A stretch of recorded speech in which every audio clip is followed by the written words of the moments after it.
Good morning, everybody. I wanted to show you some progress here. Our fence is almost done. We got one gap we have to close, which we're going to work on this morning. But we got this area open enough that the goats can be out and foraging. And look at that, guys. Goats doing what they're meant to do, which is clear underbrush.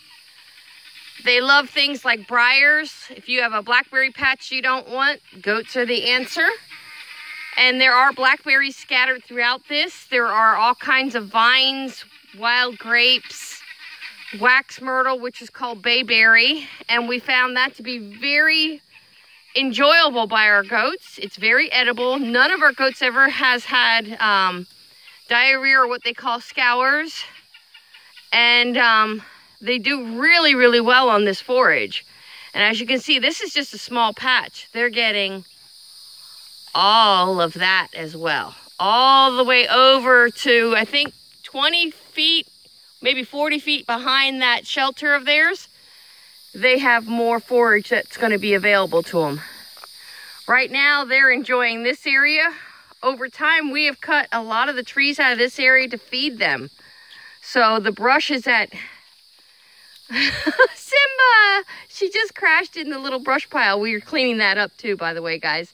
We're going to take the brush out so that they don't have any hazards for these little babies, because Simba's still pretty small. She's growing like a weed. They both, all three are, but she's still little. And just had to bring you along for a quick update. The fencing is coming along beautiful. The goats are super happy. They haven't gone more than 20 feet into the new enclosure because there's so much forage right here for them. Exciting days here at the homestead. This actually will, even though it's costing us money and work now, in the long term, it will save us a lot of money. We can reduce their grain input and they can get all the feed they want out of this patch. Yeah, plus the hay. We'll still be feeding hay because they need the roughage. Right, but they won't eat near as much hay when they have this available. And they'll be getting a lot of roughage because they don't just eat the leaves. They eat the sticks and twigs and small fresh branches as well. So they're going to get a lot of roughage. Here comes my little tiny hiney, I call her. She's such a little baby. She's so spoiled, I can't even tell you how spoiled she is, guys. She got you trained. Yep, it's like Jim says, we are well trained to love on that little girl. Where you going, Simba? Simba. She's like, I'm busy.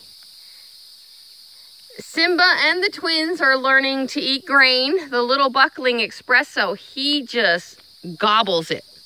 And the girls are real dainty eaters, so they're taking their time when they eat. So I kind of separate them from the big goats so they have a chance at more than a few bites. Here she comes. Hi, Simba. Oh, pee time.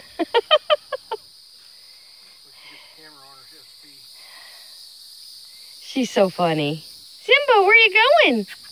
Here. Is that good? Is that good? You like that? You're welcome. You're welcome. Did that for you. Yep, did that for you. Just watch she doesn't get hung up with what you're doing. She's, oh, look at that, right through. She would go right through that fence. She's a little troublemaker. And there she goes. She's looking for Mama. Where's your Mama, Simba? Mama's right there, guys. She's like, oh, this is fun. I can run and play. They had plenty of room to run and play before, guys. That now they just have food and lots of it. A lot more room to play, too. And a ton more room to play. Yep. What are you doing, Simba girl? There's Miss Latte.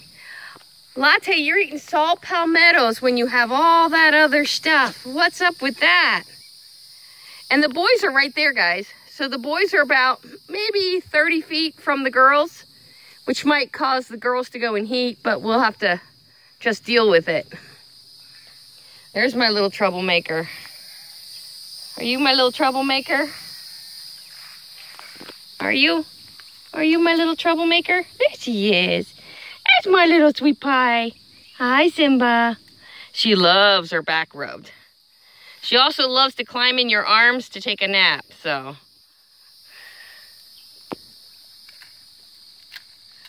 There we go. My little girl. My little girl. There's her mama right there. There's mama. There's Oreo. There's no fighting over all this forage. There's plenty. We caught Oreo the other day playing with the babies. It was too cute, especially the little buckling. He was giving her grief and they were headbutting, but she was doing it so gentle it was comical. Hey, Oreo's got a lot of Nubian in her, so she doesn't favor the dwarf Nigerian at all. She's got more Nubian, and it really shows in her ears, her height, her body setup.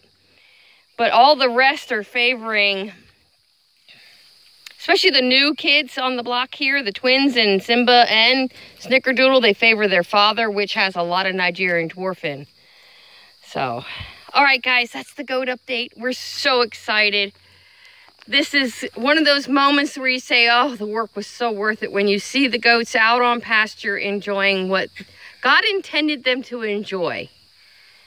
And we're gearing up for a tropical storm here, so this is perfect timing. They'll be able to come out in between the storm bursts and eat as much as they want.